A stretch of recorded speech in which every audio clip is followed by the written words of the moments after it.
All right, welcome back to Talking Fitchburg. And guess what? We have him in studio today.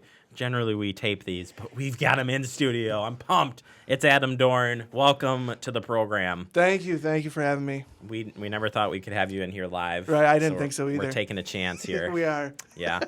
So, well, we appreciate you coming in here. How's it going over there today? It's great. Great? Great. Well, It's a beautiful day out.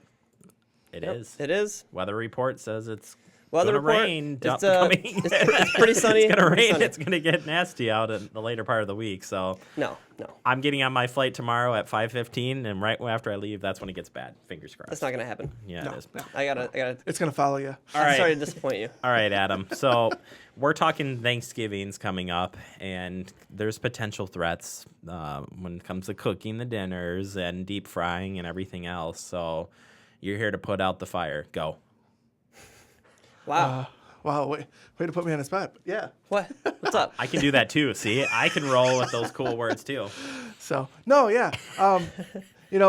One thing that around Thanksgiving that's become very popular is using the deep fryer to make your turkey. Of course. They taste wonderful when they're deep fried, but there are some things that people that use the deep fryers need to watch out for. A lot of times when people use the deep fryers, they don't remember to completely thaw their bird. Well, that's a problem. It is. And it's a big problem because when people fill up the deep fryer with the oil will get very hot, right? When they put the turkey in the deep fryer oil, the water, the frozen part of the turkey will react violently with that oil and cause somewhat of an explosion. So what we want to make sure, there's 5 key dangers that we want to make sure that we don't participate in when we use a deep fryer. So we want to make sure that because deep fryers could easily tip over, let's put it this way. Deep fryers can easily tip over, Yes. right? We don't want to overfill the cooking pot because when we put the turkey in there, the oil will go over the sides and come out and possibly cause a fire. That's right. Even a small amount of cooking oil coming in contact with that burner can cause a fire, so it doesn't matter how much comes over the side, just the smallest amount can happen. Make sure that you use the deep fryers with the thermostat controls. There are some that do not have that on there. You always want to use the ones with the thermostat controls, so that your newer ones are probably the more reliable, safer ones to use. And the sides of the cooking pot are always going to be hot, including the handles. So make sure that when you're moving that, you use your hot pads or your oven mitts, something to protect yourself in case something does spill, so you don't get burned. So, what are you going to do to keep to use your turkey fryer when you use it? What do you need to keep in mind? What would you think? I mean, here's something that I would want to keep in mind is because it can tip over. What about pets? You don't want to have probably a dog or I'm not, or like small children or anything like that just running around probably. Exactly. You want to make sure the pets and the kids stay away. I mean, they can tip over easily. So when you're using them, make sure you're outside. That one is like the. That is a key. It seems so foolish, but It's it so still obvious that you don't happens. think about it, Like, right? I've even seen people like cooking corn and stuff, and have the fry, have a heater, portable heater, and they're in the ground. I'm like, geez, guys, move it out of It's there. not If the it's best got choice. flames, it doesn't belong in the house. So or in even the garage. garages. Right. Yeah. Even garages, even if it's just a shell where it's just the roof structure of a building and there's no sides, that's not good either. Right. Make sure it's completely in the open because if something bad does happen, you don't have to worry about a structure or people, pets getting caught up in the fire. So never use it on a deck.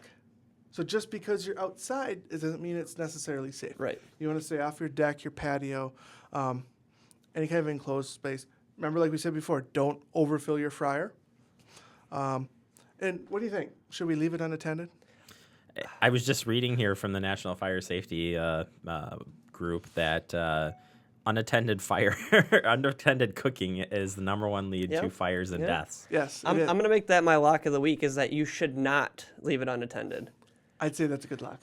We need the sound Locked effect. it up. If we're going to do this, we need the sound effect. You're killing me. That's it. Andrew, you're taking over. You I got can't sound take effects Preston from now on. anymore. That's it. You just set me off. All right, so stay near that thing. Keep an eye on it. keep the kids and the pets away from it. Make sure that you have a fire extinguisher handy, Of course. right? Because you never know what's going to happen. And your general ABC extinguisher you can buy it at a local hardware store, big box store, whatever it might be. A good ABC extinguisher will be able to take care of most of your hazards. So, and it's always good to have one of those in the house, just to have one there too, not just for this purpose. So if an accident happens, of course, we're gonna dial 911 right away, and your recommendations are dial 911, clear the property, Get away, try and keep it from spreading anything else that might be nearby. If a good rule of thumb to say would be, say, 20 feet from your deck or 20 feet from anything that could start on fire. So that would even be, don't do it under a pine tree. So I have to ask, because this seems like a good question, since we were talking about the water reaction. Now, if some of this oil gets over and does start burning, we probably shouldn't be throwing water on it, or should we? Yeah, it's probably not best to put water on it. Okay. It'd be best to take a shovel, put some dirt over the top There you of go. it, right? Because water and oil just don't mix. Yeah, exactly. So it's kind of like you go back to the cooking fires in your kitchen. If you got a pan of grease that's on fire, you don't put water on it. Same type of same scenario. Right. It's just that you're outside now. So have that fire extinguisher is what we're really saying Yeah, here. that key. is the best bet. Yes. All right. and if something occurs and you put it out and you're questioning, just call you guys in. You Right. guys would be happy to check it out and make sure Absolutely. it would be better than leading to Sure. something worse. Exactly. Yeah. If like you said, if you have an incident where you did have a fire that started, we would rather come out there and make sure that everything is safe, that you don't have to worry about the fire restarting after we leave, or if you think it's out and you go to do something in the house and whatnot, you don't think Right. about it. We'd rather make sure it's out completely, that we don't have to come back there for a worse situation. All right. I do want to read this statistic. In 2013, Thanksgiving Day, November 28th, was the leading date for home cooking fires with 1,550. That was 230% above Wow. the average number of fires that day. So this is a serious thing, and it just doesn't relate just to obviously deep frying turkeys is one thing, but just keep in mind, when you're cooking all those things and you got all those things plugged in, Right. just be around, Yep. okay? Be aware of what's going on. All right, more tips at the website. Absolutely. Dorn, thanks for coming in. We'll a see you problem. next month Yes, for we'll see you Christmas then. safety. Yes. All right, stay tuned. PB&J is next.